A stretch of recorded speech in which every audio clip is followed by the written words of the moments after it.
Bonjour à tous, j'espère que vous allez excellemment bien. Aujourd'hui on se retrouve pour parler cyclisme, pour faire le débrief de la 9e étape du Tour de France qui est arrivée du côté de Châteauroux dans le Berry. On va revenir un petit peu sur tout ce qui s'est passé aujourd'hui, enfin pas vraiment, on fera pas vraiment de résumé de l'étape parce qu'en gros, pour faire simple, il y a eu une échappée de 2 coureurs qui a résisté jusque dans les 3 derniers kilomètres, voilà. Mais on parlera des propos de Thierry Gouvenou notamment. On reviendra sur l'UCI hier avec les pénalités parce que c'est juste grandiose. Et puis top flop, les bilans des Bleus également du côté de cette journée de course. Donc voilà le programme. Je vais y arriver de cette vidéo aujourd'hui. Allez, on commence tout de suite par l'étape du jour, mais avant tout, n'hésitez pas à vous abonner à la chaîne, à réagir dans les commentaires, à mettre un pouce bleu, à partager la vidéo sur les réseaux sociaux, notamment auprès de vos proches, où on sait que ça peut les intéresser. Dans les commentaires, n'hésitez pas à me dire qui vous a plu, qui vous a déçu. Quand vous vous abonnez à la chaîne, vous pouvez rajouter la petite cloche, comme ça vous êtes au courant des dernières vidéos qui viennent de sortir. Si vous avez les moyens et que vous voulez soutenir mon travail, vous pouvez faire un super thanks, vous pouvez également rajouter la petite cloche. Bon, on commence tout de suite avec cette étape 9. Heureusement qu'il y a eu Van Der Poel. Heureusement qu'il y a eu Jonas Rickaert. Parce que sinon, c'était reparti comme à la balle. Voilà. Oui, heureusement qu'il y a eu ces deux mecs-là. Qui ont créé du spectacle. Qui ont un peu débranché les cerveaux aussi. Faut bien le dire. Mais heureusement qu'ils ont été là. Sinon, on repartait comme hier. Mais à cause des mêmes raisons. Pas de carotte, pas de spectacle. La réalité, elle est là, du côté de cette journée. Là, la différence, c'est que vous avez deux mecs qui ont débranché et dans l'idée, quand même, je pense, Lidl s'est dit dans l'idée de servir une stratégie. Je pense que Lidl aurait roulé si c'était pas des Alpecin. Lidl n'a pas roulé en se disant ça va niquer le train de la Alpecin, qui est le deuxième train le plus fort derrière le nôtre. Voilà. Donc, comme ça, on supprime un adversaire qui va être Caden Groves. La réalité, c'est qu'aujourd'hui, Caden Groves, c'est pas un sprint. En les laissant comme ça va marcher. Sauf qu'ils ne s'attendaient pas, Lidl, à ce que pas grand monde vienne les aider, dans un premier temps. Mais en réalité, c'est une stratégie de la part de la Lidl de les laisser devant pour les épuiser. Sauf que d'autres équipes ont une stratégie aussi en se disant on va pas aider les Lidl Trek, on va les laisser s'épuiser aussi. Mais pour moi, sur cette étape-là, ouais, heureusement qu'on a les deux devant, parce que le vent, il n'était pas suffisamment fort pour véritablement créer des grosses bordures. On l'a vu à plusieurs reprises, il y a eu des tentatives, mais ça n'a pas marché. Et qu'après, il n'y a pas de carotte. Donc à un moment, pas de miracle. Pas de miracle du côté du parcours. Quand on dit c'est les coureurs qui font la course, moi je veux bien. Mais il faut leur donner quelque chose. ASO n'a pas compris. Il faut leur donner quelque chose, sinon ça peut pas matcher, quoi. Ça peut pas fonctionner. Donc oui, il faut être intelligent, quoi. Être intelligent, se dire qu'aujourd'hui on a eu un petit miracle. Ça roule à 50 à l'heure, en plus, donc ça nous a permis que ça dure pas trop longtemps. Mais c'est un petit miracle. Si t'as pas du vent de dos, et même si t'as du vent de dos, mais que t'as pas en finale Van Der Poel qui se démène comme un bœuf, et qui sacrifie ses chances pour demain, ou qui sacrifie ses chances peut-être pour Toulouse, également en faisant cette échappée-là, si t'as pas un mec comme Van Der Poel qui débranche complètement le cerveau, l'étape, elle est normale, quoi. C'est parce que t'as un des ogres du peloton qui a décidé de poser le cerveau par terre et de faire plaisir à un de ses équipiers. Et que derrière, la Lidl Trek s'est dit, bon, bah nous, on va essayer de les emmerder un petit peu, les Alpecin. Sinon, on est sur une étape qui est d'un ennui exceptionnel. Je vais revenir sur les propos de Thierry Gouvenou. Il a fait 2 sorties qui m'ont pas plu du côté de Thierry Gouvenou. De toute façon, je suis rarement en accord avec Thierry Gouvenou sur énormément de points. Déjà parce qu'il fait partie du programme Safer, et le programme Safer, c'est ce qui nous a donné quand même la chicane la chicane artificielle à l'entrée de la trouée d'Arenberg l'an dernier sur Paris-Roubaix. Donc ça aurait dû être démantelé à partir du moment où on a pondu cette idée-là à la con. Mais Thierry Gouvenou, parce que quand t'entends Thierry Gouvenou, qui est le numéro 2 de Christian Prudhomme, hein, tu comprends pourquoi ASO ne comprend pas le cyclisme. Quand ces 2 mecs-là sont à la tête du pôle cycliste, tu comprends pourquoi ils ne comprennent pas le cyclisme. C'est-à-dire, contrairement à la direction du Dakar, c'est pas Christian Lavieille, donc j'ai oublié le nom du mec qui dirige le Dakar, mais qui lui a vraiment compris comment créer de l'intérêt d'un point de vue sportif. Castera, voilà, David Castera, qui a compris comment créer à la fois de l'intérêt pour les grosses écuries et à la fois de l'intérêt pour les amateurs dans le Dakar. Je pense qu'il faudrait peut-être même réfléchir à mettre David Castera à la tête du Tour de France. Mais là, quand tu vois à la fois Prudhomme et à la fois Gouvenou, ils ne comprennent plus rien au cyclisme. C'est-à-dire que Gouvenou a quand même fait 2 sorties. Donc hier, il nous a quand même dit « Ah pourquoi il y a 2 étapes de plat d'affilée sur le Tour de France ? C'est à cause de la topographie de la France. » Non. La topographie de la France, elle est comme elle est. Tu la connais en plus avant le départ de la construction du parcours. Non, c'est un choix d'ASO. C'est un choix de ville-étape. Tout simplement. Si on prend Mur de Bretagne déjà, qui n'apporte jamais rien, si on ne va pas à Mur de Bretagne, mais qu'on prend un autre coin de Bretagne, on n'est peut-être pas obligé d'arriver à Laval. On peut peut-être arriver peut-être à Tours sur une étape de 230 km avec quelques chemins de vigne en fin de parcours. Et surtout, après on peut aussi avoir une étape de plat, hein, parce qu'il faut aussi des étapes de plat sur un Tour de France, mais surtout aujourd'hui, en partant de Chinon, on descend plein sud, on arrive dans la Creuse. Ah, la Creuse, c'est quand même sympa, c'est vallonné la Creuse. Et en plus, ça rapproche en kilomètres, pas forcément en temps de trajet, mais ça rapproche en kilomètres de Clermont. Donc la réalité, c'est que c'est toi qui as fait ce choix de ville-étape et ce choix de parcours. Le problème, c'est pas la topographie de la France. La topographie de la France, elle est très sympa par rapport au Giro. Parce que si tu compares au Tour d'Italie, le Tour d'Italie, putain, ils sont emmerdés. Le Tour d'Espagne aussi, parce que la plupart, ils ont qu'un massif montagneux. Nous, on a plusieurs massifs montagneux, plutôt bien répartis sur la carte de la France. Donc non, la topographie de la France, c'est pas ça qui fait que tu as 2 étapes de plat. C'est le choix des villes-étapes. Alors le choix des villes-étapes, c'est parce que tu as voulu faire de la thune. Voilà. Et que tu n'as pas forcément pensé à l'intérêt de la course.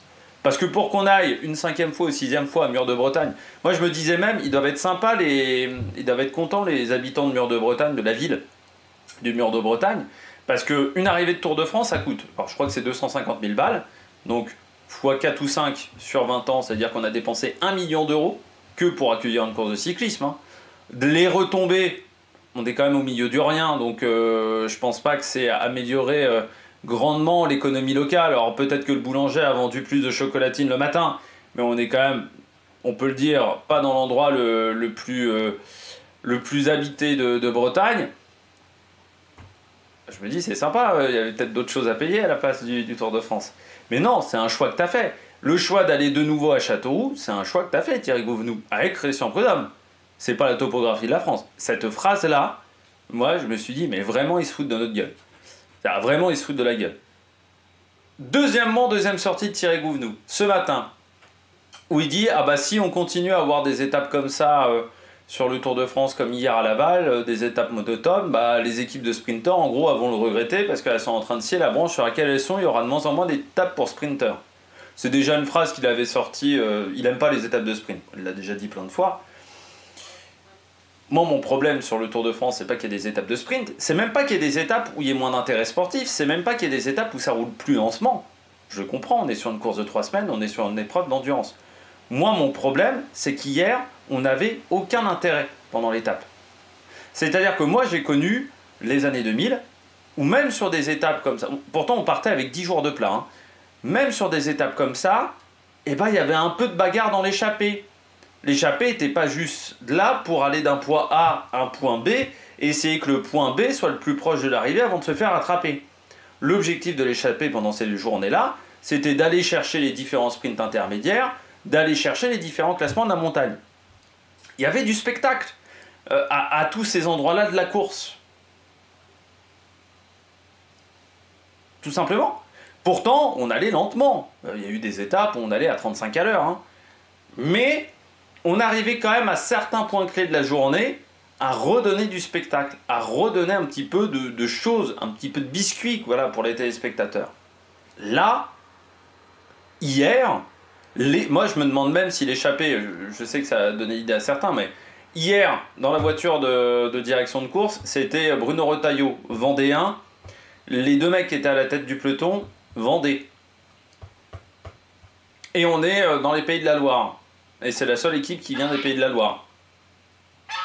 Moi, je vous donne peut-être une petite solution. Je ne serais pas surpris que le matin, soit on ait demandé à Jean-René Bernaudot et à Total Energy en leur disant bah, comme ça, l'an prochain, tu seras sûr d'être invité, tu nous fais ce petit cadeau, on va dire. Soit bah, pendant l'étape, avec Radio Course. Ça se fait, hein. Des fois, on demande à une équipe d'accélérer le rythme. Hein. On l'a vu notamment sur le dernier Giro, où ils ont un peu accéléré. C'était la Tudor qui avait roulé un moment sur une étape, parce qu'en gros, on avait demandé à Tudor et Q36 de faire le tempo pour éviter de bloquer un peu trop les routes. Donc voilà, moi je serais pas surpris qu'ASO ait fait une commande à Total Energy. Aujourd'hui, moins. Moi, je pense que vraiment Van Der Poel a eu cette idée-là derrière la tête. Mais quand Thierry Gouvenou dit c'est à cause des équipes de sprinters, bah non. Les équipes de sprinters, elles jouent leur rôle de contrôler un minimum la course. De pas se faire chier en fin d'étape à rouler à 55 à l'heure pour être obligé de rattraper 10 mecs dans une échappée. Le problème, c'est premio les équipes de baroudeurs, parce que c'est vrai qu'il y a des équipes où au départ tu te dis bah mettre pas un mec devant alors que en gros elles n'ont pas de train pour les sprinters. Donc ça coûte pas très cher de mettre un mec devant dans l'échappée. Donc c'est les équipes de baroudeurs le problème, ce ne sont pas les équipes de sprinters. Et deuxièmement, pourquoi ces équipes de baroudeurs décident de ne pas partir à l'avant? Bah, quand le sprint intermédiaire est à, allez, on va dire 70 km de l'arrivée, et que le dernier grimpeur, il est dans les 20 derniers kilomètres, et le seul grimpeur de la journée, bah, ça donne pas envie. Il n'y a pas suffisamment de carottes dans les étapes. Pourquoi sur le Giro, sauf cette année où sur certaines étapes on a eu un peu moins de spectacle, mais pourquoi sur le Giro on arrive à avoir des baroudeurs? Pourquoi sur la Vuelta on arrive à avoir des baroudeurs? Voilà. Bah, faut se poser les bonnes questions à un moment. Véritablement. Le Tour de France peut avoir plus d'échappées, plus de courants dans les échappées, mais il faut qu'il y ait des carottes. Il faut qu'il y ait du spectacle. Et moi je pense en plus que de mettre de mettre 3 sprints intermédiaires qui donneraient peut-être 24, 30 points dans la journée, ça serait plus intéressant que le système qu'on a actuellement. Là, moi, très clairement, sur l'étape encore du jour, j'ai regardé les 50 derniers kilomètres. Mais encore une fois, quand Thierry Gouvenou dit c'est la faute des équipes de sprinters, il ne comprend rien au cyclisme. C'est la confirmation de ce que je disais ce matin, que ASO ne comprend pas le cyclisme. On a la confirmation. Et puis, on l'a... il a encore parlé ce soir, parce qu'en disant que nous, les suiveurs, on avait critiqué, que nous, les suiveurs, en gros, lui, il sait, et que, en gros, nous, on sait pas grand-chose, quoi. Parce que, moi, ça fait depuis plusieurs... Peut-être même dès la présentation du parcours, peut-être juste après, où je dis, putain, les week-ends de ce Tour de France-là sont quand même tristes. Parce que le week-end prochain, on a une étape qui arrive à Carcassonne, qui est pas non plus... qui va pas être démentielle, peut-être, en termes de spectacle. Elle disait, putain, on a des week-ends sans montagne cette année. Il va encore nous dire c'est la faute de la topographie de la France. Mais du côté... là, il n'a pas compris Thierry Gouvenou, parce qu'il pense que c'est son parcours qui a donné du spectacle. Non, c'est pas son parcours. C'est un miracle aujourd'hui qu'on ait du spectacle. Parce que, encore une fois, il y a du vent, un peu d'eau, donc ça a permis à l'étape de durer moins longtemps, ce qui fait qu'on s'est un peu moins ennuyé, mais c'est surtout qu'il y a un mec qui a posé son cerveau.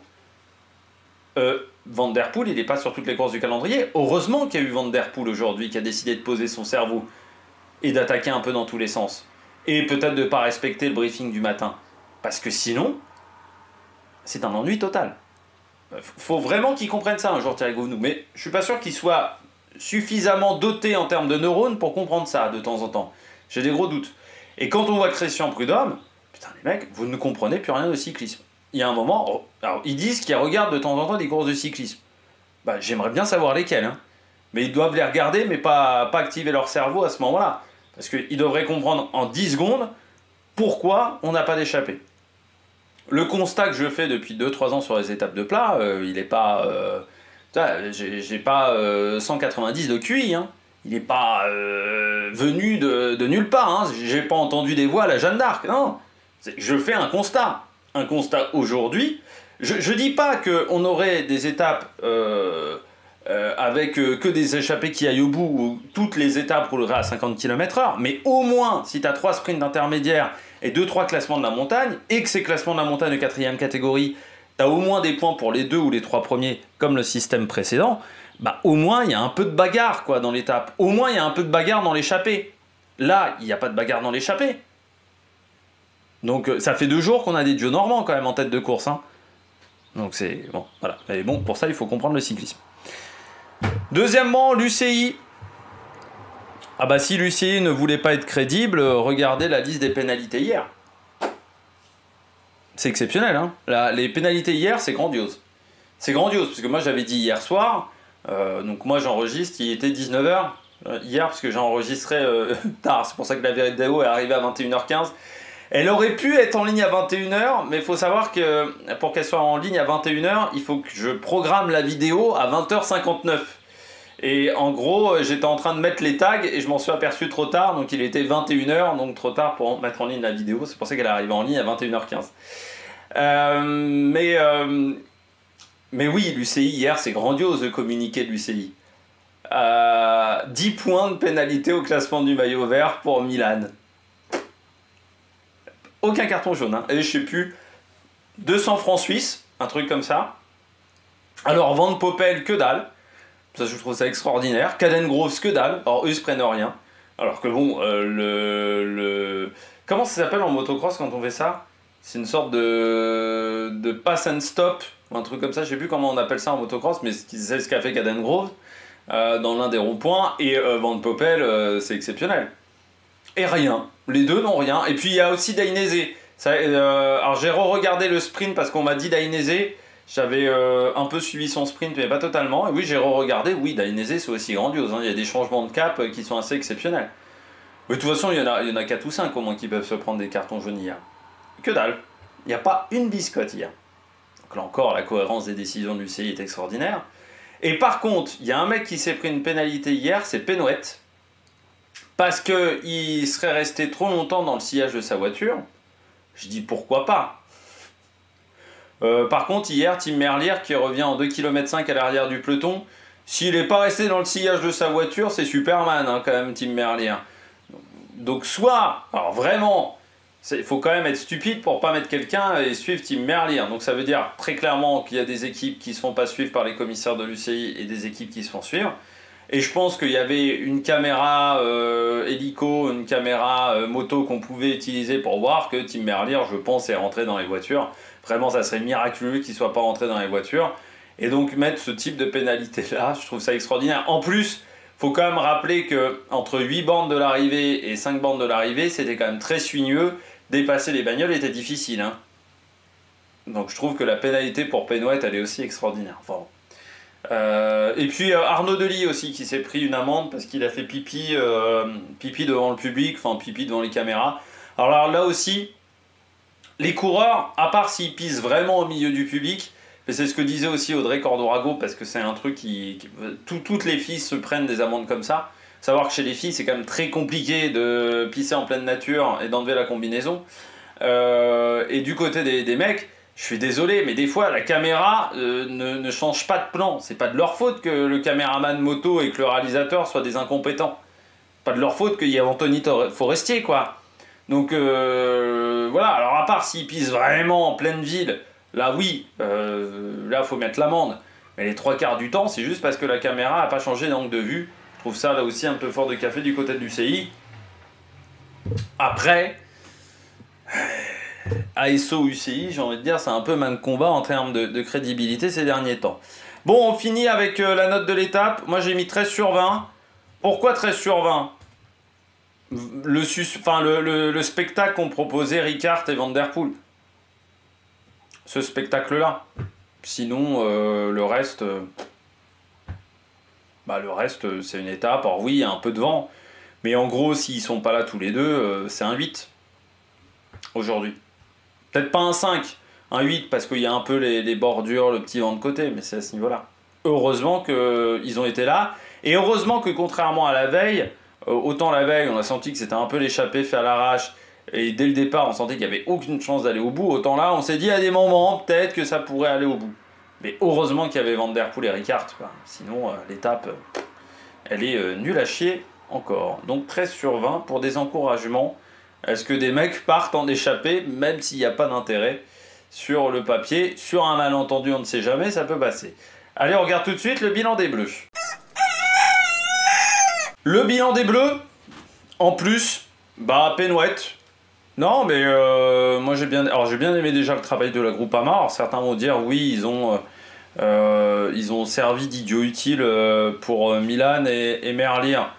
Moi je trouve que Penouette qui finit 5ème, c'est quand même pas dégueulasse. Et ils ont montré que collectivement ça pouvait être pas mal.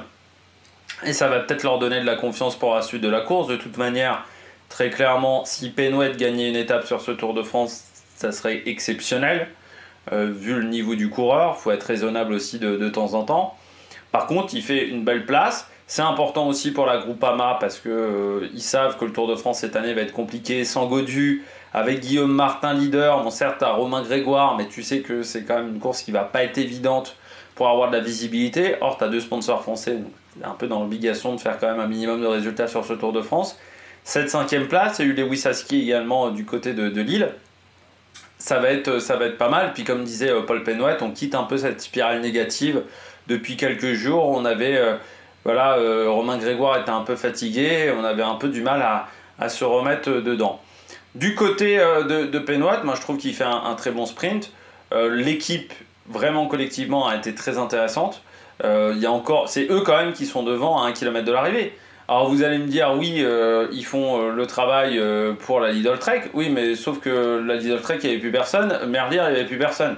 Alors, soit t'attends qu'il y a un mec qui fasse le coup du kilomètre et Penouette, dans ce cas-là, oui, la Groupama n'aurait pas roulé, mais bon, tu n'aurais pas gagné non plus. Ou soit, bah, tu fais le travail, et puis tu amènes un tempo, et puis tu te dis, bah, tu sais jamais. Si y a des mecs qui sont pas au top de leur forme, qui sont un peu fatigués du rythme, ça peut peut-être le faire. Bon, ça ne l'a pas fait, mais je pense que c'est une journée qui va être importante pour Penouette à l'avenir, parce que là, je pense qu'il s'est vraiment dit, je peux me mêler avec les meilleurs.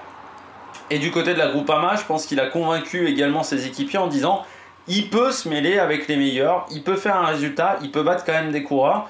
Donc si on l'emmène parfaitement, ça peut faire vraiment un top résultat. Ça, moi, je pense que c'est un intérêt du côté de cette formation. Donc moi, j'ai bien aimé la 5ème place de Paul Penouette. Je trouve que c'est une bonne journée du Français. Quoi d'autre du côté des équipes françaises? Alors rapidement... Desmar fait 13, Turgis fait 14. Bon, Turgis c'est pas un pur sprinter, donc voilà, c'est compliqué. Desmar 13ème, on s'attendait pas forcément à un miracle aujourd'hui. Et du côté d'Arkea, c'était un peu le bordel en fin de sprint. Non, plus ou moins Renard. Ouais, 11ème d'un sprint massif, c'est pas mal quand même pour Alexis Renard. Alexis Renard, c'est pas un pur sprinter, c'est un peu comme Turgis. Normalement, Renard, il emmène les sprints, mais c'est pas un pur sprinter, il a jamais été pur sprinter.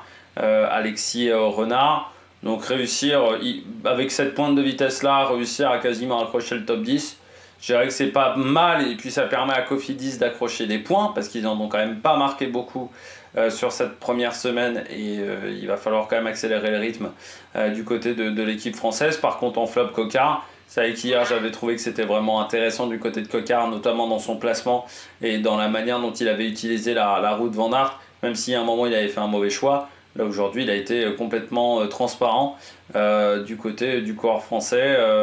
Voilà, il n'a pas réussi à se trouver un chemin, à se faufiler. Après, là aujourd'hui, on était vraiment sur un sprint tout en puissance. C'est-à-dire un sprint complètement sur le plat, une ligne droite d'1,5 km. C'est sûr que Bryan Coquard, dans ces sprints-là, maintenant, il a quand même du mal à se montrer. Parce que je trouve qu'il a un peu perdu de puissance, Bryan Coquard, depuis quelques temps. Avant, il arrivait à bien passer les bosses, mais on se souvient qu'il arrivait à faire 2ème face à Peter Sagan. Donc c'était un coureur qui savait être puissant. Aussi, cette puissance-là, moi je trouve qu'il l'a perdue. Alors il passe toujours bien les bosses, mais il est quand même beaucoup moins puissant qu'avant, Coquard. Et c'est vrai qu'encore une fois, hein, c'est cette génération-là où tu as l'impression qu'à 30 ans, ils sont rincés. Et Coquard, c'est extraordinaire. Il va falloir quand même qu'on réfléchisse en France à la manière dont on parle aux jeunes coureurs, et je pense notamment dans les catégories cadet junior. Parce que je pense qu'on a quand même des Français qui sont rincés à 30 balais et que la raison, c'est peut-être la pression qu'on leur met dans ces périodes-là, dans ces années-là. Donc il faudrait peut-être réfléchir à comment on aborde la course du côté des jeunes. Parce que c'est vrai que c'est pas la première fois qu'on voit des coureurs voilà, être rincés extrêmement tôt dans leur carrière. Allez, on regarde tout de suite les coureurs au top. Attaque de Marlou! Du côté des coureurs au top, je commence avec Tim Merlier. Pourtant, je vous avais dit ce matin, moi je pensais plutôt à Milan, parce que le vent de dos, pour moi, ça permet d'emmener d'énormes braquets, et que Milan a ce petit jeu-là, il est quand même extrêmement fort, il est musculeux, il est très grand, et il a un bras de levier qui est plus important que Merlier pour emmener des gros braquets. Sauf que je pense que Milan, il a peut-être joué son sprint un petit peu tard, et surtout, Merlier, il a réussi à se faufiler. Je trouve qu'ils ont très bien joué sous le quick step. Ils n'ont pas mis un coup de pédale avant de la course. Ils ne roulent pas avec Milan. Ils n'ont pas roulé la journée. Parce que déjà, ils n'avaient pas les hommes, forcément, pour rouler. Il faut protéger également Remco Evenepoel. Et puis deuxièmement, ça permettait comme ça de fatiguer les coureurs de la Lidl Trek. Et on l'a bien compris parce que dans les 10 derniers kilomètres, les Lidl Trek, il n'y a plus grand monde. Consoni doit craquer à 3 bornes de l'arrivée. Et Milan, il a dû se débrouiller seul. Et il a bouffé beaucoup de vent, le problème de Milan, parce que déjà c'est un grand gabarit, donc c'est sûr que s'il se retrouve derrière un mec qui fait 1m80, il mange quand même un petit peu du vent. Et puis surtout, parce qu'il n'avait pas de coureur devant lui, il est remonté un petit peu dans le vent à chaque fois. Là, il perd beaucoup d'énergie, et je pense que c'est de l'énergie qui lui manque sur la fin pour devancer Tim Merlier. C'est-à-dire que la fin de son sprint à Milan, elle n'est pas aussi impressionnante que d'habitude, parce que Merlier... parce qu'il a dû consommer pas mal d'énergie, alors que Merlier, lui, il s'est caché dans les roues.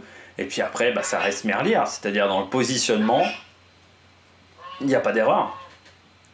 Il n'y a pas d'erreur, c'est propre en plus. Il n'y a pas d'énormes coups de coude, il n'y a pas de grandes déviations, de changement de direction, non. Il le fait extrêmement propre, parce que c'est un coureur qui sait très bien faire ce genre de choses. Et dans le placement, encore une fois, il est en complète maîtrise. Et puis il est en complète confiance parce que le Tour de Belgique, il était très costaud. Là encore, il continue. Mais c'est vrai que je me disais, vent de dos, je voyais plus Milan que lui. Voilà, entre les deux, parce qu'on sait que c'est quand même plutôt un duel cette année, les sprints. Comme l'an dernier, on a eu Guermeil Philipsen. C'est vrai que cette année, c'est Milan face à Merlier et les autres essayent de récupérer un petit peu, de manger les restes, on va dire ça comme ça. Mais ouais, du côté de Merlier, très beau sprint. En plus, on a utilisé au final Van der Berge et quasiment que Van der Berge. Donc c'est-à-dire qu'on a consommé peu de main-d'œuvre pour Remco Evenepoel. C'est-à-dire qu'on garde des coureurs, des équipiers qui vont avoir pas mal de fraîcheur pour la suite.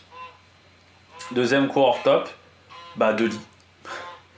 Il retrouve quand même des couleurs. Qui aurait dit quand même qu'Arnaud Delis ferait 2 podiums sur ce Tour de France ? Il y a 3 semaines, 4 semaines, on se demandait déjà s'il allait faire le Tour de France, Arnaud Delis. Parce que moi j'avais des gros doutes par rapport à son niveau de forme. Là il a retrouvé des bonnes jambes. Alors on sent qu'il en manque encore. Mais bon, il l'a dit. Il fait pas d'erreur, on va dire, Delis. Hier il avait décidé de suivre son train. Là il a dit je vais suivre les roues de Merlier et Milan. En gros il a demandé à son train de le placer au kilomètre et demi, un truc comme ça. Et puis après, en gros, il se débrouillait en prenant la roue de Merlier ou en prenant la roue de Milan. Il prend les bonnes roues avec Bittner. Le problème c'est que devant ça va trop vite. Voilà. Alors il finit bien son sprint, c'est là où tu vois que Milan il a peut-être eu une fin de sprint un peu compliquée, mais il finit très très bien son sprint parce qu'il remonte par l'extérieur un peu dans le vent. Et en gros, il n'y a pas de miracle. Devant, ce sont des coureurs qui sont plus puissants que lui, plus rapides que lui. Mais c'est intéressant quand même pour la suite de la saison. Parce qu'on sent qu'il retrouve de la confiance et là il a été battu par les 2 meilleurs sprinteurs du monde, c'est-à-dire que peut-être qu'il est en capacité de battre des mecs comme Olaf Koy, de battre des mecs comme je sais pas moi, comme Bittner, comme Andresen, des mecs comme ça, il est capable de les battre. Et pour la Lotto, on marque quand même des gros points et l'équipe belge en avait grandement besoin parce que c'est vrai que jusqu'à maintenant la saison était loin d'être exceptionnel du côté de cette équipe. Bittner, alors là encore, comme du côté de Dunkerque, je trouve que le collectif des pique-niques a été très intéressant, même s'il a été un peu moins en place peut-être que du côté de Dunkerque. Je trouve qu'on fait encore un bon boulot. Bittner ensuite prend la bonne roue. Voilà, ils sont avec Dely, ils sont dans les bonnes roues, hein, mais il lui manque un petit peu de force. C'est vrai que moi je suis quand même surpris qu'on intervertisse Andresen et Bittner, on va dire, d'un sprint à un autre, parce que moi j'aurais tout misé sur Andresen. Déjà par rapport au premier sprint, Bittner m'avait pas du tout impressionné, et je trouve qu'Andresen est vraiment pas mal. Donc moi j'aurais plutôt fait l'inverse. Alors je dis pas qu'Andresen aurait battu Dely, hein, mais je trouve que c'est assez bizarre, et puis ça permet pas de jouer le maillot vert au final du côté de cette formation, parce que comme un coup c'est Bittner, un coup c'est Andresen, ça permet pas de jouer le maillot vert, donc ça c'est un petit peu dommageable. Mais oui, moi j'aurais joué plutôt Andresen, mais je trouve que la pique-nique post-Tenel sur ces sprints, pour l'instant c'est très intéressant, leur manière de bosser collectivement et leur manière d'emmener les sprinteurs dans les roues des très bons coureurs. Donc on va voir si ça va se poursuivre. Mais là, il y a un coureur qui a fait un énorme effort devant Bittner. Je pense que c'est Andresen entre le kilomètre et 700 mètres. Et c'est vraiment un effort qui était très très bien réalisé dans le bon timing. Donc ça, j'ai bien aimé. Bien entendu, rapidement, Jonathan Milan. Quand tu vois les efforts superflus qu'il a fait pendant toute la journée, quand tu vois comment son équipe a dû rouler et s'est sacrifié pour qu'il y ait un sprint aujourd'hui, tu te dis que Milan, malgré toutes ses erreurs, il arrive quand même à faire 2 et il est battu par pas grand chose par Merlier. S'il gagne aujourd'hui, Milan, c'est une super victoire, hein. Ah, c'est énorme parce que la Lidl, on les a quand même peu aidés aujourd'hui, et il y a vraiment des moments où on les a laissés dans leur merde, vraiment du côté de la Lidl. On a vraiment essayé de les piéger aujourd'hui du côté de certaines formations.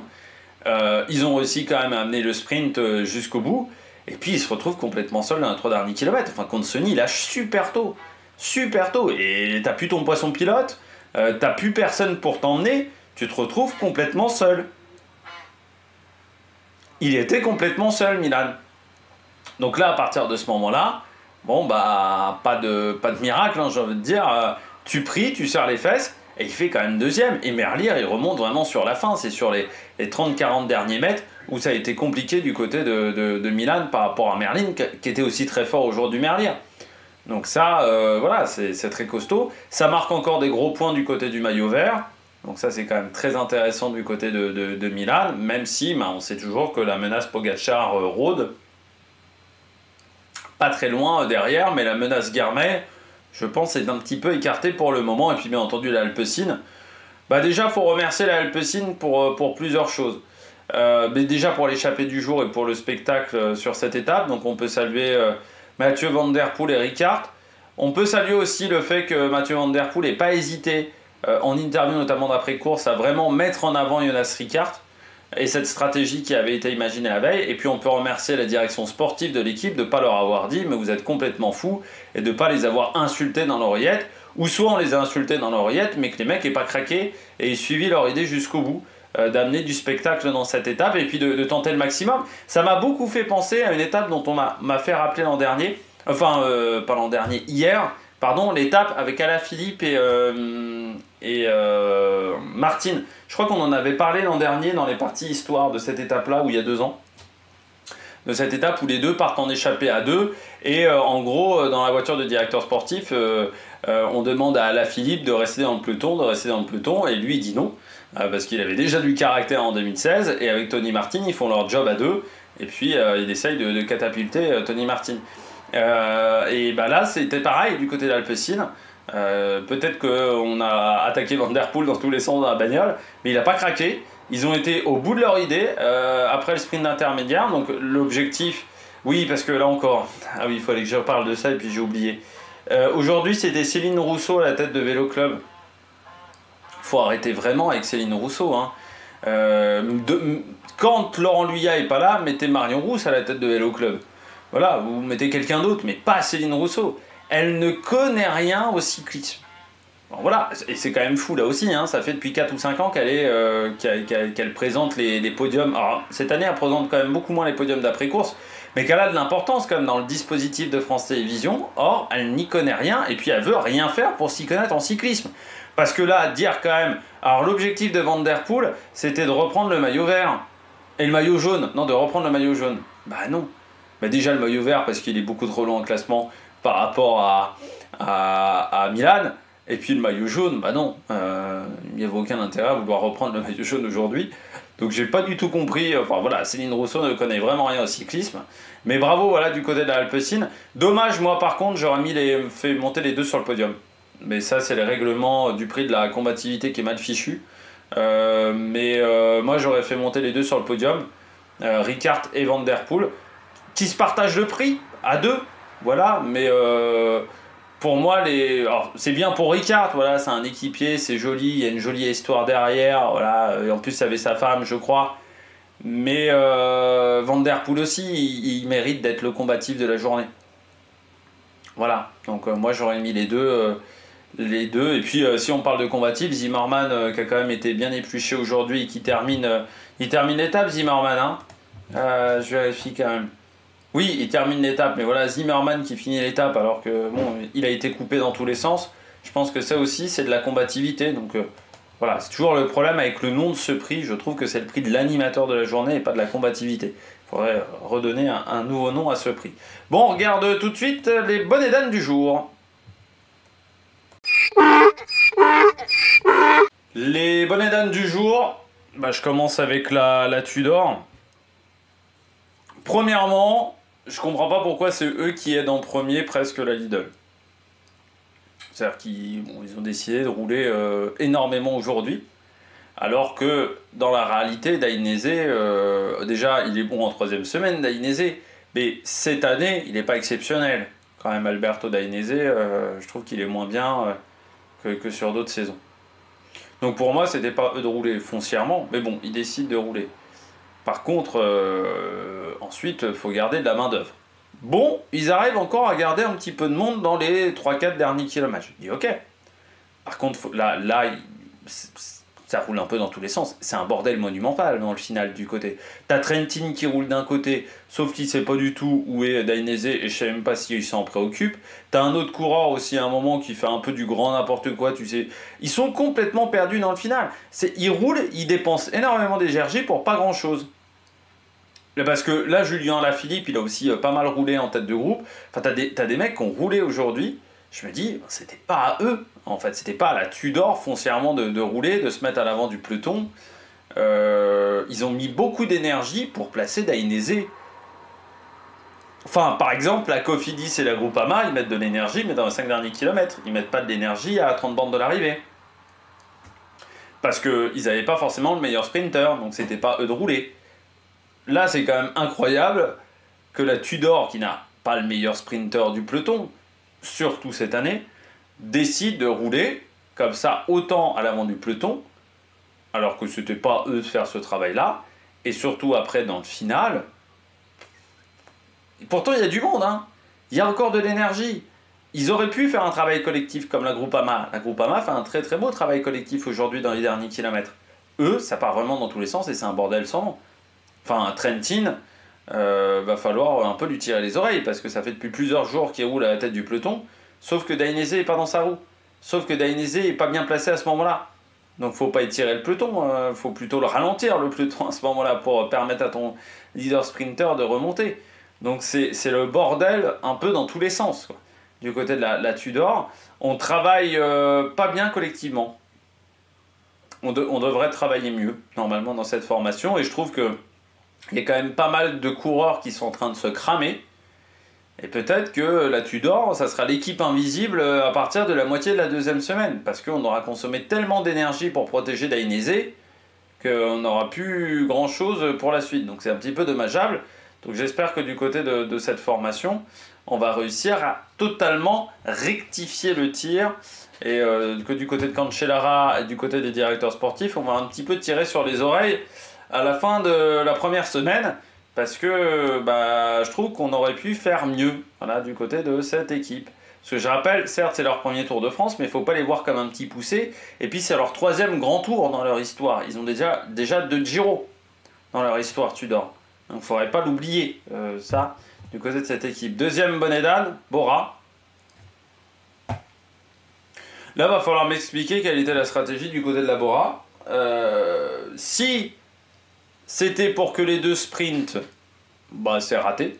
parce que Van Poppel, il commence à lancer le sprint, je sais pas, au moins à 700 mètres de l'arrivée. Je sais pas ce qu'il a fait, Van Poppel. Parce qu'il s'est placé en tête de peloton, mais super loin. Enfin, vraiment super loin. Je pense aux 700 mètres, il est en tête de peloton. Et si c'était pour emmener Jordi Meeus, bah là aussi c'était complètement raté.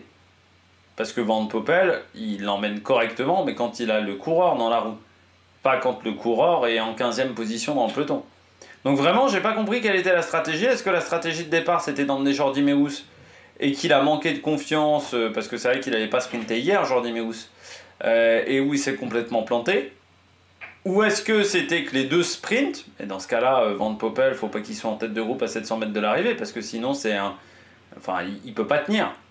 Ou est-ce que c'était plutôt que Van Poppel soit à l'avant, emmené par Meeus, et que Meeus n'a jamais trouvé l'ouverture, et qu'au bout d'un moment, Van Poppel, il en a eu marre, et qu'il s'est planté à la tête du peloton. Heureusement, quand même, aujourd'hui, j'ai l'impression que Van Poppel n'a pas fait de grosses erreurs. Voilà, dans son sprint, quand il se fait dépasser par les autres coureurs, et j'ai l'impression qu'il n'a pas trop sorti les coudes de ce que j'ai vu. Mais quand même, enfin, la Bora sur ce Tour de France, pour le moment, c'est compliqué, hein. Alors, j'ai vraiment un ressenti bizarre avec cette équipe. J'ai l'impression d'un camp de vacances. C'est-à-dire, quand tu vois Roglic, quand tu vois, bon, même hier, Meeus, t'as l'impression que les mecs, ils sont pas concernés du tout par l'épreuve. Ils sont là. Alors, je sais pas s'ils avaient pas envie d'être là, ou si ils savent qu'ils ont aucune chance avant même le départ. Mais ils sont absolument pas concernés par la course. Ça, c'est, enfin, l'attitude quand même de Roglic, elle est extraordinaire, hein, depuis le début de l'épreuve. Quand tu le vois rouler, tu te dis ah oui. Et pourtant c'est dingue Roglic, parce que il court pas bien, mais il est toujours dans le coup enfin il est toujours dans le top 20. Il est toujours pas tombé, même Roglic. Mais t'as l'impression qu'il est pas du tout concerné par la course. Blipovitz, bah, il y a des jours où ça va, il y a des jours où il est un peu aux abois, il faut très clairement le dire. Donc c'est inégal, voilà, Lipovic. Et puis là, Meeus, Van Poppel. Alors Van Poppel est tombé lors de l'étape de Dunkerque. Mais là, je comprends pas, parce que soit on le fait sprinter hier pour qu'il reprenne ses marques. Mais là, s'il n'avait pas à sprinter hier, c'était lui qui devait emmener le sprint de Van Poppel. Et là, j'ai quand même l'impression que c'est Van Poppel qui lui a emmené le sprint, mais qui lui a emmené très mal le sprint. Ce qui est quand même pas habituel chez Danny Van Poppel, qui est quand même l'un des bons poissons pilotes quand même du peloton, même si on sait que c'est également un mec qui prend beaucoup de risques. Mais là, j'ai pas du tout compris, du côté de cette formation. Je termine avec Almeida. Forcément, c'est dommage. C'est dommage parce qu'on perd un des bons coureurs du peloton. Du côté de la UAE, on perd un très bon équipier, on perd un lieutenant toujours là. On perd un coureur qui pouvait potentiellement faire top 5, voire mieux podium du côté de Joao Almeida. Et s'il avait fait podium, forcément pour lui, ça aurait été intéressant pour renégocier peut-être son contrat avec la UAE, prendre de l'importance dans la hiérarchie de cette formation, au moins conserver cette deuxième place, on va dire, de sous-leader derrière Pogacar. Parce que là, on voit quand même que Del Toro monte extrêmement fort. Il a fait une très bonne étape hier sur le Tour d'Autriche, Del Toro. Aujourd'hui, tiens, c'est un revenant qui a gagné. C'est Bob Jungels qui a gagné. En solitaire. On n'avait pas vu ça depuis des lustres. Depuis un Tour de France. Mais du côté de Almeida, oui, c'est forcément dommageable. Ça change quand même la stratégie de la UAE. Ça change la stratégie de la UAE parce que Almeida, c'était quand même le lieutenant fidèle. Le mec qui pouvait faire les accélérations qui catapultaient Pogacar. Donc maintenant, ce travail-là va être donné à Adam Yates ou à Sivakov. Mais c'est vrai que Adam Yates, cette année, il n'a pas montré véritablement qu'il avait le niveau pour être aussi bien que Almeida. Et Sivakov va devoir vraiment être vraiment au meilleur de sa forme. C'est-à-dire la forme qui lui a permis d'être 7ème d'un Giro. Il va falloir qu'il soit à ce niveau-là, Sivakov. Est-ce qu'il a la capacité d'être à ce niveau-là? Ça, c'est la grande interrogation. Malgré tout, la UAE a encore des beaux équipiers. Marc Soler, Almeida, Nils Politt. Et t'as quand même, voilà, Sivakov fait toujours énormément d'efforts. Deuxièmement, moi je rappellerai toujours le premier Tour de France remporté par Pogačar. Il avait un équipier, un seul. Parce qu'on avait mis une équipe autour d'Alexander Kristoff, qui avait pris le maillot jaune au départ. Et Pogačar, c'était David de la Cruz, qui était le seul équipier. Et en 2021, l'équipe n'est pas encore extrêmement forte. L'équipe est devenue forte au fur et à mesure du temps. Elle s'est construite au fur et à mesure du temps. Et ils se sont surtout renforcés à partir de 2023-2024. Parce qu'ils avaient compris en 2022 que Visma commençait à avoir vraiment une armada et qu'il fallait avoir d'excellents coureurs pour pouvoir lutter face à cette armada-là de la Visma. Mais en 2021, il compte surtout, je crois me rappeler, il y a déjà Maïka, c'est surtout Maïka qui l'a dans montagne. Mais il n'a pas 150 000 coureurs. Donc il est capable de gagner des Tours de France sans être super bien entouré. Mais forcément, on se dit cette année avec la Visma Lease Bike, qui s'est un peu renforcée notamment avec l'arrivée de Simon Yates, ça va peut-être pas être évident. Et surtout, on a l'impression quand même que la Visma Lease Bike va essayer d'harceler la Pogačar. Parce qu'on a l'impression quand même qu'on est rentré un petit peu dans une guerre psychologique entre les deux équipes, notamment avec les déclarations dans la presse d'un côté comme de l'autre. Il y a une sorte de guerre qui commence à s'instaurer timidement pour le moment, mais ça pourrait gagner en intensité sur la suite. Donc oui, c'est dommageable de perdre Almeida parce que tu perds un bon coureur. Après, si c'était pour le laisser dans le peloton alors qu'il avait du mal à suivre, ça n'avait pas beaucoup d'intérêt non plus. Il faut peut-être mieux le préserver pour la Vuelta, où on sait que là aussi il avait dû abandonner très tôt l'an dernier, et ça avait été vraiment dommageable pour lui. Et puis du côté de Pogačar, il y a encore du beau monde sur le papier autour de lui, et puis il sait aussi se débrouiller seul. Pogačar, il n'a pas toujours besoin d'une équipe pour bien l'épauler, mais il faudra faire quand même attention avec la Visma face à lui. On regarde un petit peu les classements de l'étape. Donc comme vous le voyez, abandon d'Almeida. Ils ne sont donc plus que 175 dans le peloton. Le vainqueur du jour, c'est Tim Merlier devant Milan, Dely, Bittner et Penouet. Il n'y a pas eu de déclassement pour le moment. Donc on retrouve ensuite Guilherme, Bauhaus, vient de faire un énorme bollard sur le HS Pierret. Meus, Fradheim et Cadengrove, donc premier français, Penouet, deuxième, Alexis Renard. Du côté du classement général, eh bien, Van Der Poel perd une place tout simplement parce qu'il s'est laissé distancer à la fin de l'étape, ce qui permet à Jorgensen de lui passer devant. Sinon, eh bien, on a Guillaume Martin qui gagne des positions du côté de ce classement, et forcément ceux qui étaient derrière Almeida remonte. Et puis on voit Stef Kras qui a perdu 10 positions aujourd'hui, certainement qu'il s'est retrouvé dans une mauvaise bordure. Voilà, Stef Kras, le coureur de la Total. Du côté du classement du maillot vert, Milan reste en tête avec désormais 227 points devant Pogačar 156, Guilherme 151, Merlier 150. Mais il l'a dit, ça lui fait 77 points de retard par rapport à Milan. Les points perdus lors du sprint de Laval vont coûter cher du côté du coureur belge. Du côté du classement de la montagne, pas de changement. Aujourd'hui, il n'y avait pas de points, donc toujours Tim Wellens en tête devant Pogačar et Benelli. Le classement du maillot blanc, pas de changement dans le top 10. Toujours MK Evenepoel en tête devant Vauclin, Olny et Lipovic. Et du côté du classement par équipe, là aussi, pas de changement dans le top 10.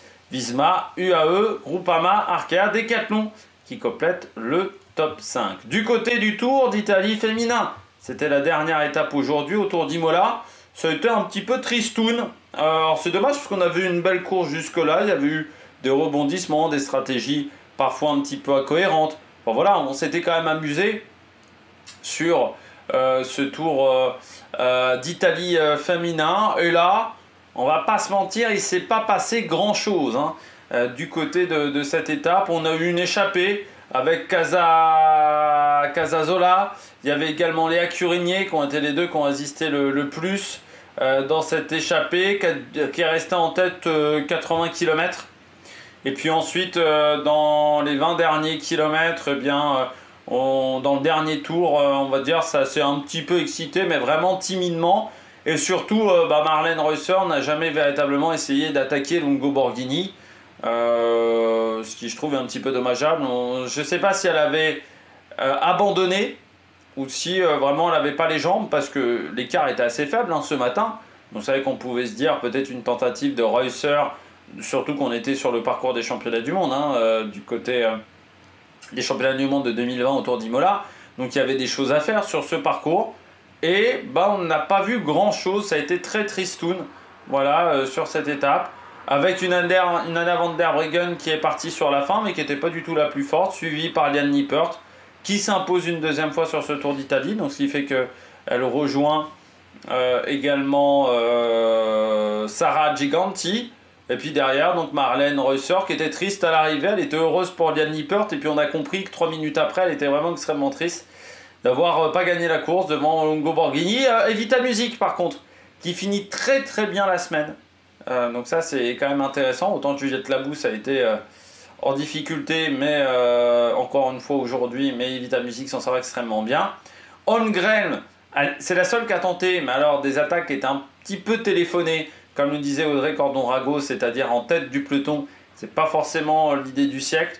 Et puis on a Rouyaker, Smulders, qu'on a beaucoup vu Smulders dans le final, qui a tenté et qui prend quand même la 8ème place, Niedermayer et Sara Giganti. Mais un peu déçu de cette étape parce qu'il ne s'est vraiment pas passé grand chose du côté de cette journée. Voilà, il y a peut-être que De Schreiber qui a perdu un petit peu de temps, mais qui était déjà très loin depuis vendredi. Donc voilà, et puis la bataille pour le maillot bleu qui au final ira du côté de Sara Giganti, mais sinon il ne s'est pas passé grand chose. Le classement général, donc au final, victoire de Lisa Longo Borghini qui s'impose devant Reusser, Giganti, Royekers, Niedermayer. Malcotti qui gagne une position car Oscar Zigart a perdu du temps dans les descentes techniques pour retourner du côté du circuit d'Imola. Evita Music au final première française 13e, mais encore une fois elle finit sur une bonne note sur la fin et Juliette Labousse elle finit 29e et Accurigné 23e. Voilà du côté du classement, le maillot vert, de meilleure sprinteuse pour Lorena Wiebes.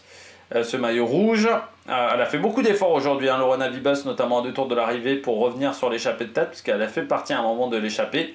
Elle s'impose devant Longo Borghini, Reusser, Lippert, Anderson. Le classement de la montagne est donc lui remporté par Sara Giganti devant Stolazza. Alors c'est dommage pour Stolazza qui pourrait être quand même la super combative de ce Tour d'Italie, parce qu'elle a fait énormément d'efforts pendant toute la semaine. Léa Curigné est 3e de ce classement. Le maillot blanc, remporté par Niedermayer, qui n'a pas forcément été énormément inquiété par Holmgren aujourd'hui. Schladonova, 3e, à seulement 18 ans. On rappelle qu'elle vient du VTT, qu'elle a été au championnat du monde junior où elle finit 2e ou 3e sur la course en ligne. Donc on sait qu'on est sur un pur talent.